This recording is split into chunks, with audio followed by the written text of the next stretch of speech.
नमस्कार दर्शकों, आज की हमारी वैकेंसी आई है स्वामी श्रद्धानंद कॉलेज दिल्ली यूनिवर्सिटी के कॉलेज से।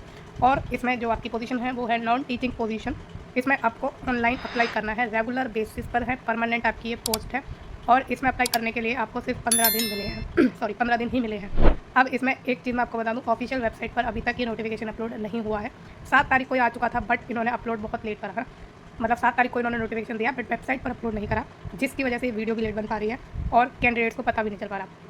तो दिल्ली यूनिवर्सिटी में एक ये चीज़ ज़रूर है कि ये जो है लेट चीज़ें देता है। एम्प्लॉयमेंट न्यूज़ हर किसी के पास नहीं आता और एम्प्लॉयमेंट न्यूज़ हर हफ्ते आता है, तो जिसकी वजह से लेट होती है चीज़ें, है ना। तो इसमें एक तो वजह देखो ये है आपके कंपटीशन लो करने की, कि आपको पता ही लेट चल रहा है कि ये फॉर्म निकले हैं नहीं निकले, और लास्ट डेट आ गई है, एक दिन पहले ही लास्ट डेट है मान लीजिए, तो अप्लाई ही नहीं कर पाते कैंडिडेट, जिसकी वजह से कम कैंडिडेट्स अप्लाई कर रहे हैं और उनका जो चांस है सिलेक्शन लेने का वो बढ़ रहा है। जो भी फॉर्म भर रहे हैं उनके लिए फ़ायदा इसमें यह है कि कंपटीशन लो हो रहा है इसमें। तो अगर आप दिल्ली यूनिवर्सिटी के लिए फॉर्म नहीं भर रहे, मान लीजिए आपके पास नोटिफिकेशन आ रहा है और आप देख रहे हैं तो डेफिनेटली आ ही चुका है, और आप फॉर्म नहीं भर रहे, इसका मतलब यह है कि आप बहुत बड़े नुकसान में जा रहे हैं, क्योंकि दिल्ली यूनिवर्सिटी में सिलेक्शन पाना आसान हो जाता है।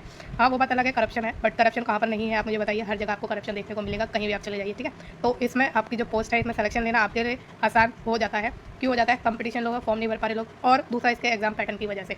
एग्जाम पैटर्न जो नॉन टीचिंग पोस्ट है, ज़्यादातर में क्या होता है कि सिर्फ पेपर 2 में आपको जो है कट ऑफ बनती है आपकी, बाकी पेपर 1 और स्किल्ड ये सिर्फ क्वालिफाइंग इन नेचर होते हैं। तो अपनी तैयारी इतनी कर लीजिए कि आप जो है आसानी से क्वालिफाई कर पाएँ, और पेपर 2 जो कि रिटर्न होता है या रिटर्न नहीं भी होता, अगर ऑब्जेक्टिव भी होता है तो उसमें आप जो है कट ऑफ में नाम ला पाए, तो इसमें थोड़ा सिलेक्शन लेना आसान हो जाता है। आप दिल्ली यूनिवर्सिटी के लिए फॉर्म जरूर भरा करिए, चाहे एक वैकेंसी हो चाहे 2 वैकेंसी हो, पेपर भी देने जाइए, क्योंकि इसमें सिलेक्शन लेना वाकई में आसान रहता है अदर जो बोर्ड है उनके मुकाबले, मतलब अदर उसमें नौकरी लेने के मुकाबले। जैसे आपका एसएससी है, डीएसएसबी है, तो लाखों में फॉर्म भरे जाते हैं, यहाँ तक कि करोड़ों में भी देखने को मिल जाएगा। आपको पता है आरआरबी में करोड़ों में 1.25 लाख के आसपास कैंडिडेट ने फॉर्म भरा है। तो करोड़ों के कंपटीशन से अच्छा है कि 10 वैकेंसी के लिए आप लड़ें, क्योंकि उसमें बच्चे भी कम भरते हैं वैकेंसी को कम देखकर। ये भी एक इसमें चीज़ें रहती हैं कि बच्चे देख लेते हैं 1-2 वैकेंसी कौन भरेगा, और जो भर लेते हैं उनका आ जाता है ना, और जो नहीं भरते वो तो देख लीजिए फिर रह जाते हैं। तो बढ़ते हैं आगे, आप चीज़ें समझ गए होंगे कि क्या है। तो इसमें ऑनलाइन आपको अप्लाई करना है, और इसका ऑनलाइन लिंक अप्लाई करने का अलग है, तो उसका लिंक आपको इस वीडियो के डिस्क्रिप्शन बॉक्स में मिल जाएगा।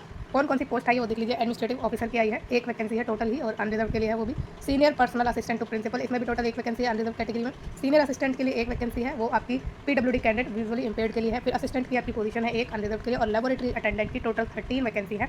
13 में से 7 अनरिजर्व के लिए है, 2 एससी के लिए है, 3 ओबीसी के लिए है, एक आपकी ईडब्ल्यूएस के लिए है। ये आपकी वैकेंसीज की पूरी जानकारी है।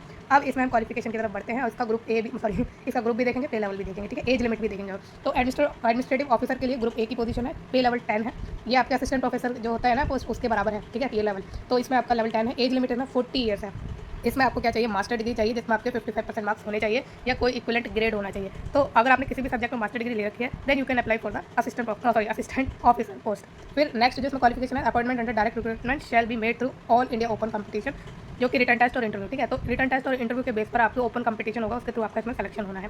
आगे बात करें तो आपको जो रिटर्न टेस्ट के लिए जो है ऑफकोर्स अपीयर होना पड़ेगा आगे फर्दर, किसके लिए? जो भी स्टेप्स हैं उसके लिए, ठीक है। अब आगे और देखें तो इसमें जो ये है the selection being based on the performance of the candidate in written test and interview. तो इसमें आपका सिर्फ रिटन टेस्ट और इंटरव्यू है, और स्कीम ऑफ एग्जामिनेशन जो है वो उसका जो वेटेज है वो रिटन एंड इंटरव्यू दोनों के अकॉर्डिंग लगेगा, ठीक है। और जैसा भी टाइम टू टाइम रूल्स आएंगे उसके अकॉर्डिंग लगेंगे। वर्किंग नॉलेज आपके पास होनी चाहिए कंप्यूटर की। तो इसमें जो असिस्टेंट ऑफिसर की पोस्ट है, इसमें सिर्फ आपसे मास्टर डिग्री मांगी है और कुछ भी नहीं मांगा। तो देख लीजिए कितनी अच्छी अपॉर्चुनिटी आपको ऑफिसर लेवल की जॉब पाने की, ठीक है। कोई एक्सपीरियंस नहीं मांगा, कुछ भी नहीं है कि बहुत ही ज़्यादा पीएचडी चाहिए आपको, उसके साथ 10 साल का एक्सपीरियंस नहीं, सिर्फ मास्टर डिग्री चाहिए, उसमें आपके 55% मार्क्स होने चाहिए। अब आते हैं सीनियर पर्सनल असिस्टेंट में, जो कि प्रिंसिपल के बनेंगे पर्सनल असिस्टेंट।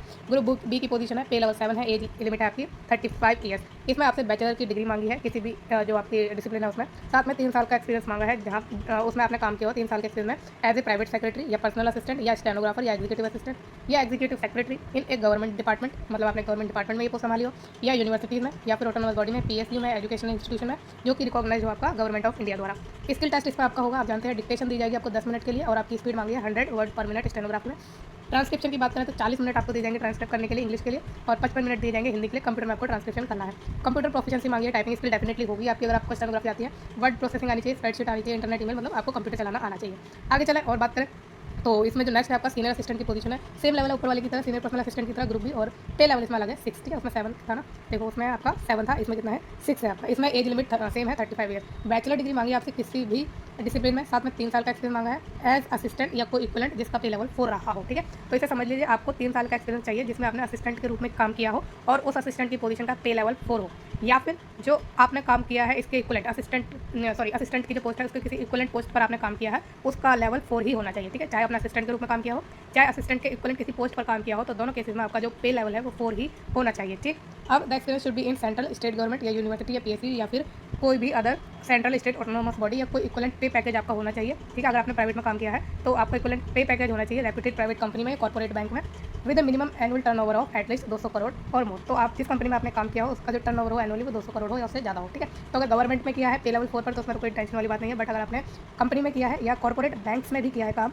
तो उस केस में आपकी कंपनी या बैंक का जो टर्नओवर हो 200 करोड़ या उससे ज़्यादा होना चाहिए सालाना का। ठीक है, समझ गए ना। अब चले आगे, तो इसमें कंप्यूटर प्रोफिशिएंसी डेफिनेटली आजकल थोड़ी जगह डिमांड आपसे करती है। फिर असिस्टेंट की जो पोस्ट है ग्रुप सी की है, पे लेवल इसका 4 है। इसमें आपसे बैचलर की डिग्री मांगी है किसी भी डिसिप्लिन में, 2 साल का एक्सपीरियंस मांगा है जूनियर असिस्टेंट के रूप में या कोई इक्वलेंट पोस्ट के रूप में। ठीक है, या तो जूनियर असिस्टेंट के रूप में आपने काम किया हो या इक्वलेंट पोस्ट में आपने काम किया हो और वो किसी university, research establishment, central state government, PSC, autonomous body या किसी इक्वलेंट पे पैकेज पर आपने काम किया हो प्राइवेट सेक्टर में, तो उसका भी आपका 200 करोड़ का ही टर्नओवर होना चाहिए एनुअली। इंग्लिश की टाइपिंग स्पीड या हिंदी की टाइपिंग आपको आनी चाहिए। इंग्लिश की टाइपिंग स्पीड है 35 वर्ड पर मिनट और हिंदी की है 30 वर्ड पर मिनट। ठीक है, कंप्यूटर ऑपरेशन आपको आना चाहिए, आजकल की नीड है वैसे भी। और लेबोरेटरी अटेंडेंट, इसमें आपसे जो सॉरी इसमें जो आपका पे स्केल है वो 1 है। एज लिमिट इसमें 30 ईयर्स है। एजुकेशनल क्वालिफिकेशन मांगी है आपसे सिर्फ 10th या कोई इक्वलेंट, और वो जो 10th हो आपकी साइंस सब्जेक्ट के साथ होनी चाहिए। ठीक, अब देखो इसमें सिर्फ 10th पास अप्लाई कर सकते हैं। 10th पास वाले इसमें आराम से अप्लाई कर सकते हैं। 10th में साइंस हर किसी के पास होती है। ठीक है, ज़्यादातर कैंडिडेट्स के पास 10th में साइंस होगी ही होगी, तो इसमें मेरे ख्याल से ज़्यादातर कैंडिडेट एलिजिबल होंगे, तो इसमें आप अप्लाई करिए बेझिझक और आपके सिलेक्शन का भी इसमें ज़्यादा चांस रहेगा, तो आराम से अप्लाई करिए। ठीक है, अब इसमें जनरल इंस्ट्रक्शंस आपको कुछ दी हुई है, वो हम देख लेते हैं कि क्या है। अब देखो, कोई भी अगर कैंडिडेट है जो अभी एम्प्लॉयड है तो आपको क्या करना है, आपको एनओसी देना है। ये आपके बाद में देना है, अभी नहीं। अपलोड भी करना पड़ सकता है एप्लीकेशन फॉर्म में, जब आप फॉर्म भरेंगे तो आपको देखने को मिल सकता है। सेपरेट एप्लीकेशन फॉर्म आपको भरना पड़ेगा अगर आप एक से ज़्यादा पोस्ट के लिए अप्लाई करना चाहते हैं। ठीक है, ये चीज़ हो गई आपकी क्लियर। अब आगे बढ़ते हैं और देखते हैं चीज़ें और इंपॉर्टेंट। जो भी आप एप्लीकेशन फॉर्म में अपनी डिटेल भरेंगे वो एकदम सोच समझ के और ठीक से भरना, कुछ भी ऐसा मत करना कि मिसमैच हो। ठीक है, उसमें दिक्कत होती है बाद में। अब the upper age limit prescribe for direct recruitment shall be relaxable in case of candidate belonging to SC, ST या OBC and persons with disability etcetera. तो इसमें जो आपकी कास्ट की इन्होंने बात करी है कि अगर आप किसी भी कास्ट से बिलोंग करते हैं और एज रिलैक्सेशन चाहते हैं, किसी भी तरह का आपको रिजर्वेशन चाहिए, तो उस केस में जो आपका सर्टिफिकेट है वो आपके पास होना चाहिए। ओबीसी के केस में जो सेंट्रल लिस्ट है वो इन्होंने बोली है कि ओबीसी के लिए मेरे ख्याल से एससी, एसटी तीनों के लिए ही होती है, या दिल्ली में तो सेंट्रल लिस्ट के हिसाब से होती है। दिल्ली की जो आपकी लिस्ट है कैटेगरीज की, उसमें आपको देखना है आपकी कास्ट क्या है, उसके हिसाब से आपका पहले से ही बना हुआ होगा वैसे तो कास्ट सर्टिफिकेट है ना। फिर आगे बात करें, अब आपको पता ही है एसएससी को 5 साल का मिल जाता है, ओबीसी को 3 साल का मिल जाएगा, और जो पीडब्ल्यूडी कैटेगरी है उनको उनकी कास्ट के अकॉर्डिंग एज रिलैक्सेशन मिलता है, मिनिमम 10 से लेकर आपका 15 तक रहता है, आई थिंक, है ना। अब इसमें फीस की बात कर लें तो जो अनरिजर्व्ड है ओबीसी और ईडब्ल्यूएस उनको 500 रुपये देनी है, एससी को 250 रुपये देनी है, 250 रुपये, और जो पीडब्ल्यूडी फीमेल या वुमेन है उनको कोई भी फीस नहीं देनी थी। तो ये चीज़ आपकी क्लियर है। बढ़ते हैं अब आगे। तो इसमें चीज़ें आप समझ चुके हैं कि आपका एक्सपीरियंस की केस, उसमें केस में मेरे ख्याल से आपसे 2 ही पोस्ट ऐसी हैं जिसमें आपको एक्सपीरियंस की नीड नहीं है और 2 ऐसी हैं जिसमें आपको एक्सपीरियंस की नीड है ना। तो इसमें अब हम इसकी लास्ट डेट की बात कर लेते हैं कि आपको इसमें कब तक अप्लाई करना है। तो लास्ट डेट आपकी है 15 दिन के अंदर अंदर। तो 7 तारीख का ये फॉर्म निकला हुआ है। ठीक है, 7 तारीख का फॉर्म निकला हुआ है, तो उसके अकॉर्डिंग आपकी जो होगी 23 मई, लास्ट डेट आपकी 23 मई हो गई। फर्दर इसका जो लास्ट डेट है वो बढ़ भी सकती है, तो जब आपको ये देख रहे हो अगर 23 मई नहीं आई है तब तक तो आप फॉर्म भर सकते हैं आराम से, बट अगर 23 मई आपकी निकल चुकी है तो इंश्योर कर लीजिएगा वेबसाइट पर जाके कॉलेज की कि कोई भी जो है नोटिफिकेशन तो नहीं आया है इसकी डेट के एक्सटेंशन का। ठीक है, क्योंकि इसकी जो डेट है वो बढ़ सकती है, ज़्यादातर केसेस में बढ़ ही जाती है, तो देख लीजिएगा अगर 23 मई के बाद आप देख रहे हैं तो डेफिनेटली चेक करिए कि ये डेट बढ़ी है या फिर नहीं, है ना। फिर जो ऑनलाइन एप्लीकेशन आपको फॉर्म भरना है, और अगर आप लास्ट डेट के बाद भर रहे हैं और आप लास्ट डेट नहीं बढ़ी है तो क्या होगा कि आपका जो लिंक है वो डीएक्टिवेट कर दिया जाएगा। यहाँ पर ये चीज़ लिखी है, और इसमें एक चीज़ लिखी है कि हु क्वालिफाई द एग्जाम, जो एग्जाम क्वालिफाई कर जाएंगे उनको क्या करना है, should bring their duly filled online application form along with self attested copies of testimonials to the principal Swami Shraddhanand College. तो जो भी एग्जाम क्लियर कर जाएंगे कैंडिडेट, उनको अपनी सारी जो डॉक्यूमेंट है रेलिवेंट, या आपका जो भी डॉक्यूमेंट्स रहने वाले हैं, जो भी आप अटैच करेंगे, जो भी आप समझते हैं जरूरी है आपके इस एप्लीकेशन फॉर्म को भरने के लिए, वो सब लेके जाएंगे सेल्फ अटेस्ट करके प्रिंसिपल के पास श्रद्धानंद कॉलेज के। ठीक है, आगे बात करते हैं अब इसके एग्जामिनेशन ऑफ स्कीम पर। ठीक है, एग्जामिनेशन ऑफ नहीं, स्कीम ऑफ एग्जामिनेशन। तो पहली पोस्ट आपकी है एडमिनिस्ट्रेटिव ऑफिसर की। इसमें स्टेज 1 है, स्टेज 2 है। एमसीक्यू टाइप का पहले आपको क्वेश्चन पूछे जाएंगे, यानी प्री टेस्ट होगा, प्रीलिमिनरी टेस्ट होगा, फिर दूसरे में मेंस होगा, उसके बाद इंटरव्यू या पर्सनैलिटी टेस्ट हो सकता है। ठीक है, फिर प्री में जो आपके जो भी कैंडिडेट शॉर्टलिस्ट होंगे प्री के लिए, उनका क्या वो है एग्जामिनेशन स्कीम कि आपसे पूछा जाएगा क्या 2 घंटे के लिए आपसे क्वेश्चन पूछे जाएंगे, यानी आपके 100 क्वेश्चन पूछे जाएंगे आपसे। 400 मार्क्स के आपके क्या रहने वाले हैं, क्वेश्चन रहने वाले हैं, यानी एक क्वेश्चन आपका 4 नंबर का होगा प्री टेस्ट में। ठीक है, बाकी इसमें सिलेबस इन्होंने ये दिया है, कॉमन सिलेबस है, जैसे और एग्जाम की तरह होता है वैसे इसमें भी होगा। इसमें ज़्यादा टफ क्वेश्चन पूछे नहीं जाते, बट आपका जो इसमें क्वालिफिकेशन है ना मिनिमम, उसके लेवल का आप तैयारी करिएगा, है ना। और जो आपके जो टीचिंग प्लेटफॉर्म है जैसे करियर विल हो गया है और केडी कैंपस हो गया इंग्लिश के लिए, तो इनको आप रेफर कीजिएगा और इधर उधर मत भटकिएगा। रिलायबल है ये सारे जो प्लेटफॉर्म है, तो इनसे ही आप तैयारी कीजिए। अगर आप पहले से कर रहे हैं तो आप जानते होंगे अच्छे से, है ना। फिर आगे बात करते हैं स्टेज 2 की मेंस एग्जामिनेशन। इसमें आपसे डिस्क्रिप्टिव टाइप के क्वेश्चन पूछे जाएंगे और बेसिक नॉलेज पूछी जाएगी कॉन्स्टिट्यूशन ऑफ इंडिया की and Indian polity, education, administration and management की, functional aspect of working government bodies and institution. इसमें आपसे 70 मार्क्स के क्वेश्चन पूछे जाएंगे, है ना। फिर आगे बात करें और क्या देखें चीज़ें जो आपकी इंटरव्यू या पर्सनालिटी टेस्ट है उसके बारे में। तो ये 30 मार्क का होगा आपका इंटरव्यू या फिर पर्सनालिटी टेस्ट। इसमें टेस्ट आपकी होगा नॉलेज आपसे, मतलब पता है आपको कि आपकी नॉलेज जांची जाती है इसमें कि किस चीज़ के बारे में आप कितने सूटेबल है इस पोस्ट के लिए, तो ये चीज़ आपसे पूछी जाएगी, है ना। फिर आगे बात करें shortlisted candidate who appear for the examination main as per stage 2 of the selection process will only permitted to appear for interview. तो स्टेज 2 पर आप जाएंगे, उसमें अपीयर होंगे, उसके बाद आपको पर्सनल टेस्ट देने दिया जाएगा, ठीक। फाइनल मेरिट लिस्ट की बात करें तो इसमें आपका मेंस और इंटरव्यू इनके बेस पर ही आपकी मेरिट तैयार होगी 100 नंबर। यानी मेंस का तो आपको 70 मार्क्स का है और जो आपका इंटरव्यू है वो 30 मार्क्स का है, तो टोटल 100 मार्क्स के बेस पर आपकी क्या रहने वाली है, कट ऑफ रहने वाली है या मेरिट रहने वाली है। अब इसमें पूरा डिटेल्ड सिलेबस दिया गया है, ठीक है। इस जनरल स्टडीज़ के 30 क्वेश्चन आएंगे आपके, रीजनिंग के 30 क्वेश्चन आएंगे, जनरल मैथमेटिकल एबिलिटी के भी 30 क्वेश्चन आएंगे और जो education of higher education institution है, sorry functioning of higher education institution है, इसमें आपसे 10 क्वेश्चन पूछे जाएंगे।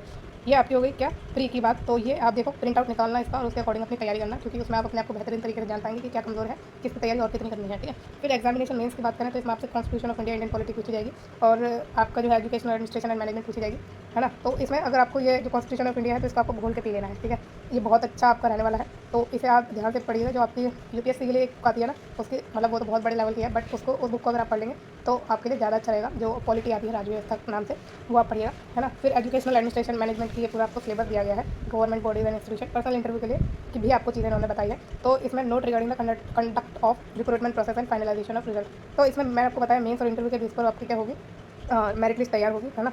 और बात करें कि section 1 and section 2 would be bilingual. तो इसमें जो सेक्शन 1 है और सेक्शन 2 है बाइलिंगुअल है। Applicant will have the option to respond either of the language. तो ये तो आपको पता ही है कि दोनों में से एक लैंग्वेज में ही आपको क्या करना है, अटैम्प्ट करना अपना पेपर। और जो प्री टेस्ट है ना वो कंपलसरी है। ईच क्वेश्चन कैरी 4 मार्क्स, मैंने आपको बता दिया। नेगेटिव मार्किंग आपकी 1 मार्क की रहेगी इसमें। The cut off for qualifying the pre test will be 50% of the average score of the top 5% of the candidate. तो इसमें आपसे कह रहा है कि कट ऑफ जो आपकी तैयार होगी वो टॉप 5%, सॉरी जो टॉप कैंडिडेट होंगे स्कोर करने वाले, उनके स्कोर का 5%, क्या दिया मैंने, सॉरी दोबारा से शुरू करते हैं, उल्टा बोल दिया था मैंने, इसलिए दोबारा से शुरू करते हैं, ठीक है। तो जो भी टॉप 5% कैंडिडेट होंगे उनका जो स्कोर होगा ना, उनके एवरेज का 50% ये कट ऑफ होगी, समझे आप। अब ये चीज़ तो आपको पता चल गई होगी। There will be relaxation of 5%, तो 5% मार्क्स का रिलैक्सेशन मिल जाएगा एसएसटी को और 10% का मिल जाएगा पीडब्ल्यूडी कैटेगरीज को, ठीक है। एक वैकेंसी के लिए 30 बच्चे बुलाए जाएंगे और अगर और ज़्यादा कैंडिडेट इसको क्वालिफाई करते हैं तो 15-15 करके बच्चे बढ़ा दिए जाएंगे, यानी अगली स्टेज पर फिर 45 और फिर जो आपका आगे रहने वाला है 60, ठीक है। तो ऐसे बढ़ते जाएंगे। अब मेंस में आपको मैंने बता दिया, फिर उसके बाद आपकी वो क्या होगी, इंटरव्यू होगा। आगे चलें अब और जानते हैं दूसरी पोस्ट के बारे में कि आपका जो सीनियर असिस्टेंट है उसके लिए स्कीम क्या है आपके एग्जामिनेशन की। तो सीनियर असिस्टेंट जो पर्सनल असिस्टेंट है ना, उसके लिए आपकी 2 स्टेजेस हैं। इसमें भी पहले एमसीक्यू बेस के क्वेश्चन पूछे जाएंगे प्री में और फिर आपका मेंस होगा, ठीक है। फिर स्किल टेस्ट होगा। इसमें ये स्टेजेस हैं और सेम आपका इसमें सिलेबस है, बट इसमें 150 क्वेश्चन पूछे जाएंगे 300 मार्क के और एक क्वेश्चन हो गया 2 मार्क का, ठीक है। फिर नेक्स्ट बात करें स्टेज 2 की सिलेक्शन ऑफ कैंडिडेट। इसमें 200 मार्क्स के आपसे क्या पूछे जाएंगे क्वेश्चन, डिस्क्रिप्टिव लिखने वाले, है ना। और जो आपसे पूछे जाएंगे वो सिलेबस क्या है उसका, education administration and management rules and their application in higher education institution. तो आपका ये पूछा जाएगा। और आगे बात करें तो इसमें आपका जो स्किल टेस्ट है वो मैंने आपको बता दिया कि कैसे कैसे रहने वाला है। स्किल टेस्ट में skill pertaining to management of administration unit of the university, understanding of manual of the office procedure, knowledge of information technology, noting and drafting, ये आपको आनी चाहिए। फिर जो आपको टाइम है वो डिसाइड किया जाएगा आपकी कॉम्पिटेंट अथॉरिटी द्वारा आपकी। फिर मार्क्स जो है इसके 100 मार्क्स का आपका रहने वाला है। क्वालिफाइंग इन नेचर है, 50% लाने हैं, यानी 50 मार्क्स आपको लाने हैं और क्वालिफाइंग इन नेचर है, मैंने बता दिया। आगे चलें अब। और जो भी कैंडिडेट मेंस में होंगे अपीयर, उनको स्किल टेस्ट डेफिनेटली देने ही दिया जाएगा। और स्किल टेस्ट बार बार इन्होंने वही चीज़ लिखी हुई है कि क्वालिफाइंग इन नेचर है। प्री का सिलेबस पूरा ये दिया गया है। जनरल नॉलेज के 35 क्वेश्चन आएंगे, रीजनिंग के 35 क्वेश्चन होंगे, मैथमेटिकल एबिलिटी के भी 35 क्वेश्चन होंगे और administration of higher education institution के 45 क्वेश्चन होंगे। तो सिलेबस के अकॉर्डिंग आप अपनी तैयारी कीजिए। मेंस का सिलेबस आपको ये दिया गया है, ठीक है। टेस्ट के लिए जो मैंने आपको नॉर्म्स बताए हैं वो मैंने बता ही दिया आपको। और सीनियर पर्सनल असिस्टेंट के लिए जो आपका स्किल टेस्ट होगा ना वो बाइलिंगुअल होगा। आप चाहें जिस लैंग्वेज में दे सकते हैं जिसमें भी आपको आती है स्किल्स, ठीक है। फिर इसमें वही जो आपके कट ऑफ का तरीका है सेम है। और इसमें देखो आपकी नेगेटिव मार्किंग भी है 0.5 मार्क की, क्योंकि एक क्वेश्चन 2 मार्क का है, तो 0.5 मार्क की आपकी नेगेटिव मार्किंग है। बाकी जो आपकी टॉप 5% कैंडिडेट होंगे उनका 50%, सॉरी उनके स्कोर का जो 50% है वो आपकी कट ऑफ रहने वाली है, एवरेज स्कोर का, है ना। फिर आपको वही 15-15 करके बच्चे बढ़ा दिए जाएंगे, पहले 30 बुलाए जाएंगे, फिर 15 बुलाए जाएंगे, फिर 15 मतलब 15 उसमें और प्लस करते जाएंगे, है ना। ये चीज़ आपकी हो गई। आगे बात करते हैं और इसमें नेक्स्ट जो पोजीशन है आपकी असिस्टेंट की आपकी ये पोजीशन है, इसमें भी 2 स्टेजेस पेपर होंगे, प्री और मेंस होगा और इसमें भी सेम ऊपर की तरह 150 क्वेश्चन होंगे, 300 मार्क्स के और सिलेबस सेम है आपका, कुछ भी डिफरेंट नहीं है। और जो मेंस है उसमें आपके 200 क्वेश्चन का पूछा जाएगा, 2 घंटे का पेपर होगा, ड्यूरेशन मैंने आपको नहीं बताया, सॉरी। तो इसमें जो आपके असिस्टेंट का है पेपर प्री, उसमें 3 घंटे का पेपर रहने वाला है और जो आपका मेंस है वो 2 घंटे का एग्जाम आपका रहने वाला है, सिलेबस सेम है। और इसमें जो आपकी स्किल टेस्ट है वो भी आपकी सेम रहने वाली है। इंग्लिश की टाइपिंग स्पीड मांगी है 35 पर मिनट और हिंदी की 30 वर्ड पर मिनट। क्वालिफाइंग इन नेचर है, 100 में से 50 मार्क्स आपको लाने हैं और आपको अंडरस्टैंडिंग होनी चाहिए मैनुअल ऑफ ऑफिस प्रोसीजर की, नोटिंग ड्राफ्टिंग आपको आनी चाहिए। टाइम डिसाइड करेगी आपकी अथॉरिटी और सिलेबस आपको दिया हुआ है और वही जनरल स्टडीज़ के 35 क्वेश्चन, रीजनिंग के 35 क्वेश्चन, जनरल मैथमेटिकल एबिलिटी के भी 35 क्वेश्चन और आपके functioning of higher education institution के 45 क्वेश्चन आएंगे। मेंस की बात करें तो आपको पूरा कंप्लीट डिटेल से इन्होंने क्या दिया हुआ है, आपको आपका सिलेबस दिया हुआ है। तो इसे पढ़िए आराम से, जानिए कि क्या क्या आना है, क्या क्या आपको पढ़ना है, क्या क्या रह गया है, क्या क्या पढ़ चुके हैं। तो ये चीज़ें आपको खुद से जाननी चाहिए, है ना। अब नोटिंग एंड ड्राफ्टिंग वगैरह आपसे पूछी जाएगी और सेम आपकी वो है कि नेगेटिव जो मार्किंग है 0.5 मार्क की है और जो आपका सॉरी एक क्वेश्चन है वो 2 मार्क का है ना। और वो ही आपका कि आपके जो टॉप 5% कैंडिडेट होंगे उनका एवरेज स्कोर का 50% आपकी कट ऑफ होगी। आगे चलते हैं अब senior assistant and assistant with respect to the working of university. तो इसमें हाँ, ये जो आपका है सीनियर असिस्टेंट, ये आपके उनके लिए है जो यूनिवर्सिटी में काम करते हैं टेम्परेरी एड बेसिस पर, ठीक है। अब आगे हैं हम लेबोरेटरी अटेंडेंट की पोस्ट पर, उसकी स्कीम ऑफ एग्जामिनेशन पर। इसमें आपका सिंगल स्टेज एग्जाम है और 150 क्वेश्चन पूछे जाएंगे, 3 घंटे का पेपर होगा, 300 मार्क का आपका पेपर है। इसमें जनरल साइंस पूछी जाएगी, 60 क्वेश्चन 120 मार्क की, general awareness 20 question 40 mark, reasoning 20 question 40 mark, mathematical ability 30 question 60 mark और लैंग्वेज का टेस्ट होगा हिंदी इंग्लिश का 20 क्वेश्चन 40 मार्क, ठीक है। तो ये आपके 150 क्वेश्चन 300 मार्क हो गए। और आप ये जब इंग्लिश और या हिंदी का जो भी टेस्ट देंगे ना, एक बार पेपर शुरू होने से पहले एग्जामिनर से पूछ लेना कि दोनों आपको टेस्ट देना है, इंग्लिश और हिंदी दोनों के या फिर एक लैंग्वेज का, है ना। तो इसमें थोड़ी कंफ्यूजन रहती है। अब ये आपकी पूरा कंप्लीट सिलेबस है, डिटेल से सिलेबस दे रखा है, जैसा कि मैंने आपको बताया, खुद आप निकाल के जांचेंगे ताकि आपको पता रहे आपके स्टैंडर्ड का आपकी कितना लेवल हो चुका है, कितना और बढ़ाना है, ठीक है। फिर आगे बात करते हैं कि इसमें आपकी नेगेटिव मार्किंग कितनी है, 1/4 की है और जो आपकी चीज़ें हैं वो सब सेम है, बट इसमें जो कट ऑफ है वो टॉप 5% कैंडिडेट का कुछ नहीं है इसमें, ऐसा सिस्टम है ना, उसी में है वो, बड़ी वाली पोस्ट में ही है, बाकी अदर पोस्ट में ये चीज़ें नहीं रहती। और इसमें एक और चीज़ है कि मेरिट लिस्ट जो है वो कैंडिडेट की होगी जो क्वालिफाई करेंगे रिटर्न टेस्ट, ठीक है, क्योंकि सिंगल स्टेज एग्जाम है आपका, तो इतना ही है इसमें। तो ये आपका डिटेल सिलेबस हो गया, डिटेल आपकी चीज़ें होगी सारी कवर। अगर कुछ भी रह गया है तो आप मुझसे कमेंट से पूछ लेना, कोई भी आपको डाउट है तभी आप मुझसे बेझिझक पूछ सकते हैं। और आपको ये वीडियो कैसी लगी है मुझे कमेंट में ज़रूर बताना। फ्यूचर में ऐसी ही और भी इंटरेस्टिंग वैकेंसीज़ के लिए और रेगुलरली अपडेट्स के लिए इस चैनल को यानी कि government and private job alerts को जो है आप सब्सक्राइब लाइक शेयर जरूर करिएगा, ठीक है, मतलब लाइक शेयर और सब्सक्राइब जरूर करिएगा। Thank you so much.